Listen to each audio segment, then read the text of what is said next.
Hey guys, my name is Kunal, and you're listening to the podcast The Voice Within. I'm so damn happy today because I got to talk to you guys and be among the lucky people who can wish you on the Christmas Eve. Though my view towards Christmas is secular, it does not stop this festival from being one of my favorites. Festivals like Christmas lighten up the society ethically and quite literally too. There is joy everywhere, and each one of us celebrates it in our own way. But Christmas is not just limited to joy, but to important values as well.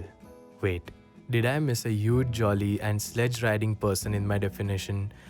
I guess I did, and no gifts this time it means.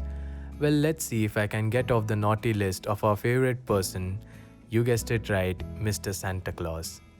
Today, I plan to be a good boy by enlightening those kids and adults who do not have much information about our chubby friend Santa and the tales which lead to his popularity. And through the process, learn important values that Christmas aims to incorporate in us. So let's dive into the history.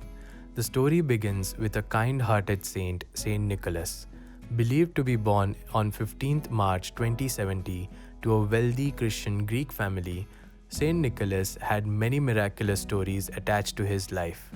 These stories played a very important role in the development of the Santa Claus, the savior. It is believed that there was a famine in Saint Nicholas's homeland, Myra, in the early 300s, during which Saint Nicholas requested few sailors who had anchored their ship at Myra to unload some of the wheat for his people. The sailors were hesitant because the wheat had to be delivered to the emperor in exact quantities. But Saint Nicholas somehow convinced them and promised that the wheat quantity will replenish when they reach the emperor. The sailors believed him and dropped off wheat enough to feed the famine-struck population for 2 years. But to their surprise, the wheat quantity had replenished by the time they reached their destination. Miraculous, isn't it? Children's favorite. Once during his time on earth, Saint Nicholas did a miracle that led to his popularity. During a famine, a ruthless butcher butchered 3 innocent children with an aim to serve him as ham and make profit. Gruesome to even think about that. Fortunately for the children, Saint Nicholas became aware of it. He cast his power with a cross and resurrected those children from their remains. Since that day, he became a popular figure among the children. The Gifter. Once there was a poor father who had 3 daughters.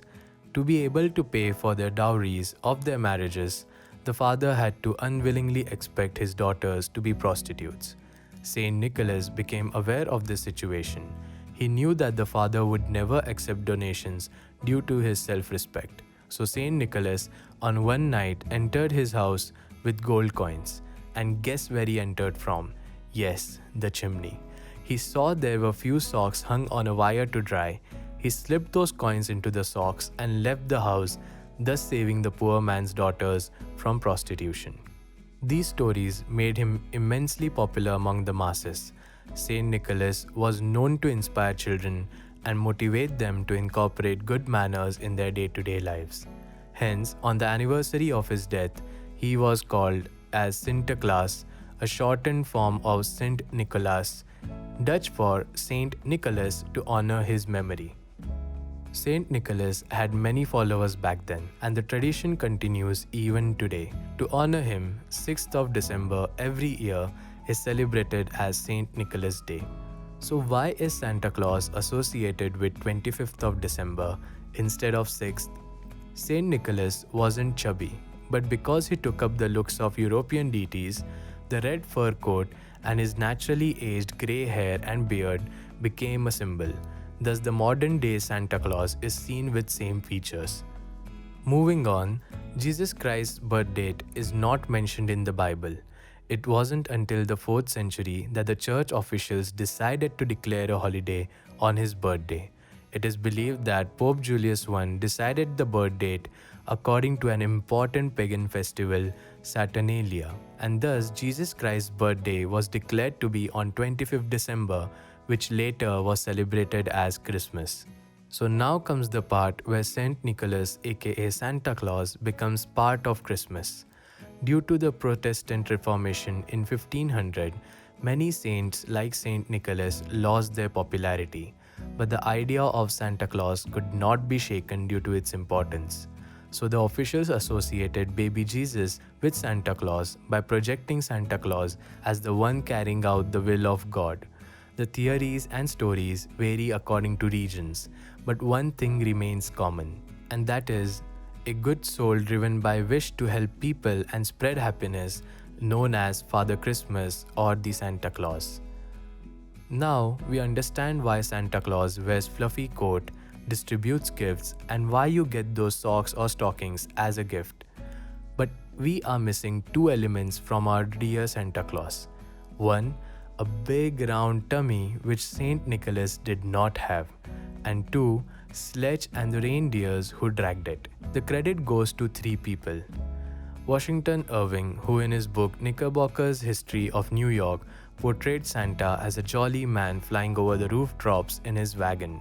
Later, Clement Clark Moore wrote a poem for his kids popularly known as "'Twas the Night Before Christmas." In this, he portrayed Santa as a chubby person who had magical powers and carried a sack of gifts as he descended the chimney. He traveled around with a sledge and 8 reindeers dragging it. This poem sets the mark for the Santa Claus we imagine and see today. The credit goes to a political cartoonist, Thomas Nast, who drew the Santa Claus based on the description in the above poem. Here is a small info worth hearing. Ever wondered why Christmas trees are used during Christmas? Due to their evergreen nature, the trees survived through harsh winters and thus provided hope to the ancient people that their sun god, like the trees, would heal soon and bless them with his heat. Also, in many parts, the trees acted as a good omen and repellents of negative energy. The Christmas tree decorations and tradition was started by Germany in the 16th century. So, that's Santa Claus and Christmas for you guys. Now comes the part of values. So this Christmas, understand the values of festival. Give your children and family members time. Make them feel special and be grateful for their presence in your life. Be part of and encourage people around you to show kindness in any possible form that you can. The festival aims at bringing smiles through the act of kindness. Visit small children at hospitals, donate clothes or money to the needy. Help people who are suffering from mental health issues. Kindness doesn't need to be in terms of money. Kindness is in empathy and love. So this Christmas, value the things that you have and be grateful for them. Bond with your friends, spend quality time and share laughter. Santa Claus is real. He is present in each one of us. With that, I conclude today's episode. I hope you liked it. If you did, do like and subscribe. The link to various streaming platforms is available in my Instagram bio. Do check it out.